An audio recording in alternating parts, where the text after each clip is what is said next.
Let's come back to the two-dimensional sphere and its parallels.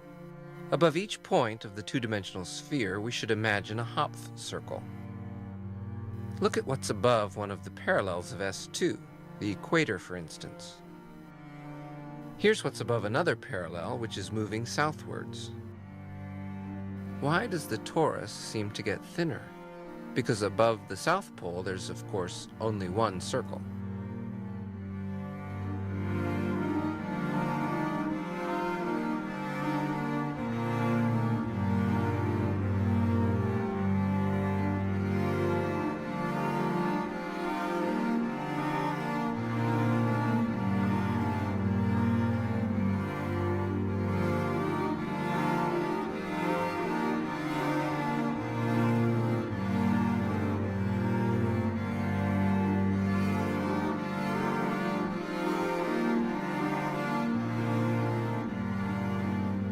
And above the North Pole, you see a straight line. Actually, a circle going through infinity. This is the red line.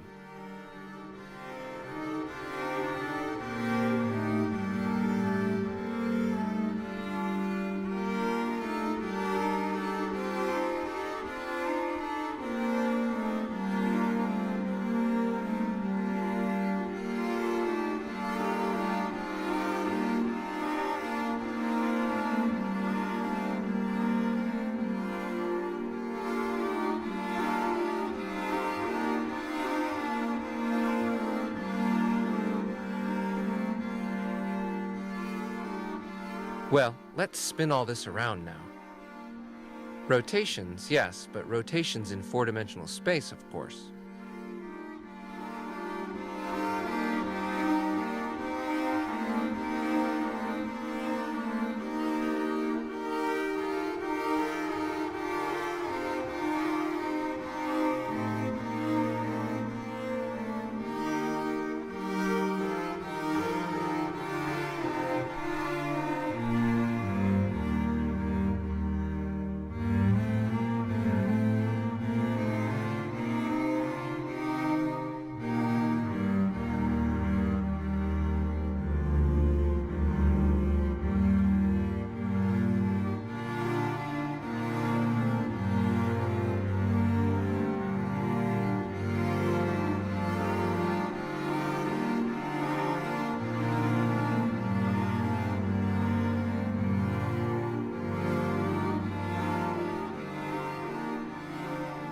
To be honest, I must admit that some of these pictures were already known long before me.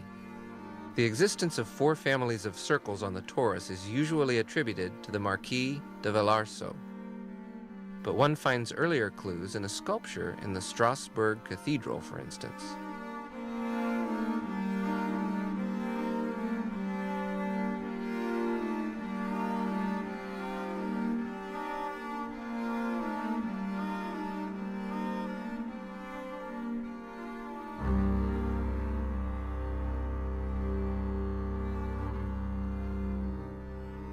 Take a torus of revolution.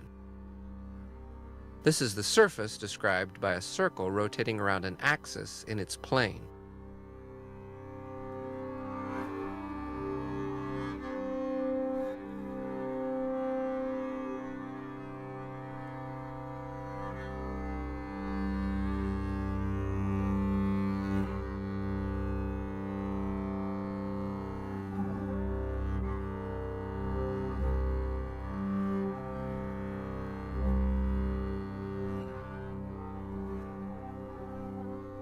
Slice the torus with a plane. Notice how I chose the plane. One says that it is bitangent to the torus, simply because it is tangent at 2 points.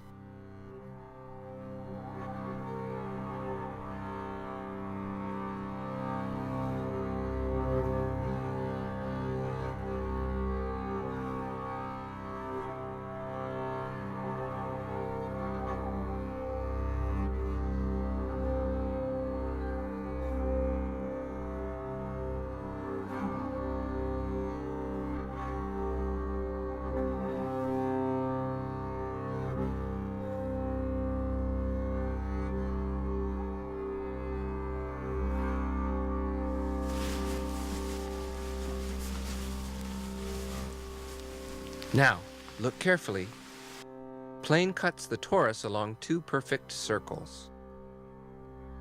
This is Villarceau's theorem. A plane, which is bitangent to the torus, cuts it along two circles.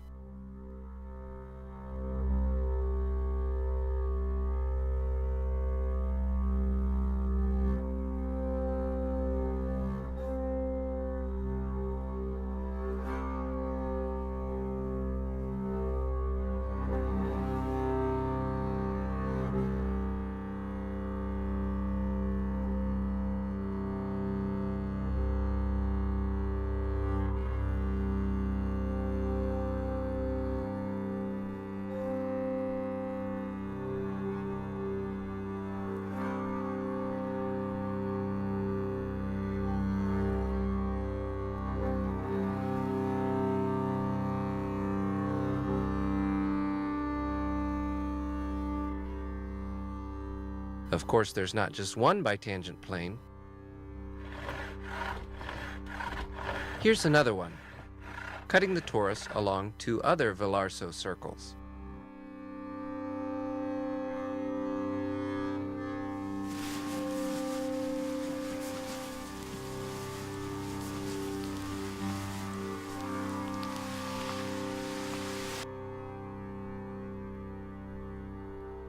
And we can do the same for all other bitangent planes. We just need to rotate around the axis of symmetry.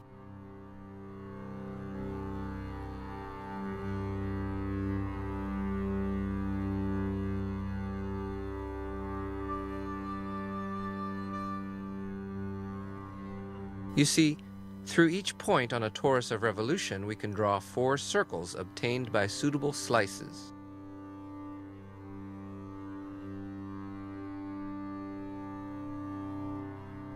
One of these circles is a parallel. Another is a meridian. Then a first Villarceau circle. And a second one.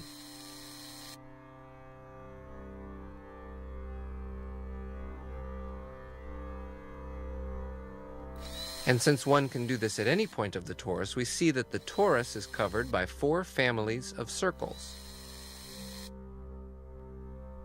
2 circles of the same family do not intersect. A blue circle intersects a red circle in a single point. A yellow circle and a white circle intersect in 2 points. These are the Villarceau circles.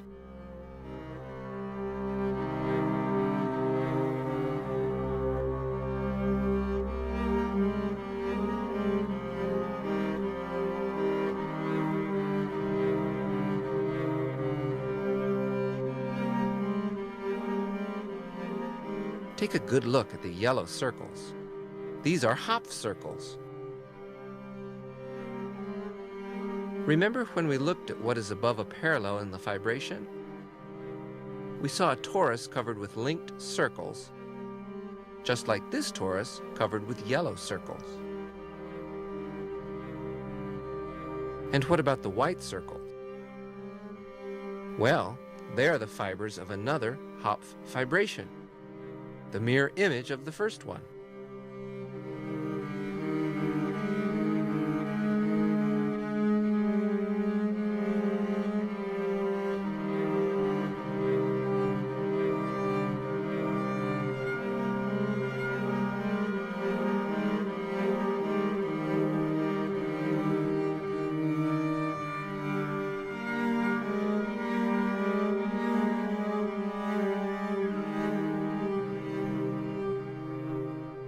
To finish our stroll, we'll take a torus of revolution with its 4 families of circles.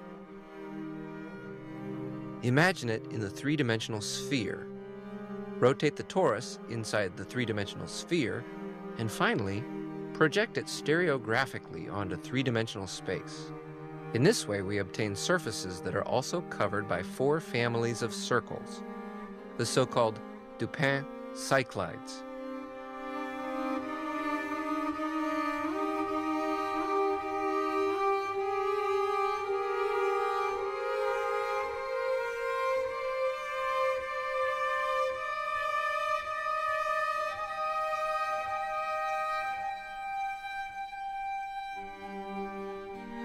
Sometimes when the torus passes through the projection pole, the surface becomes infinite.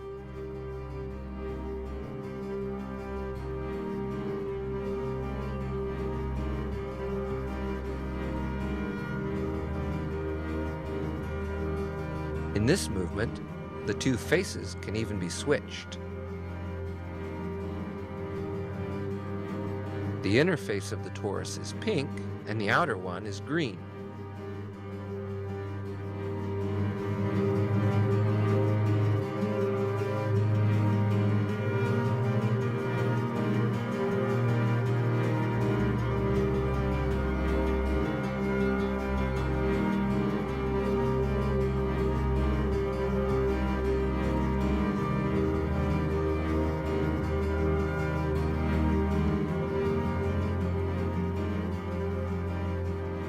A simple rotation in the fourth dimension, and bingo, green turns into pink, and pink into green. Isn't that magnificent?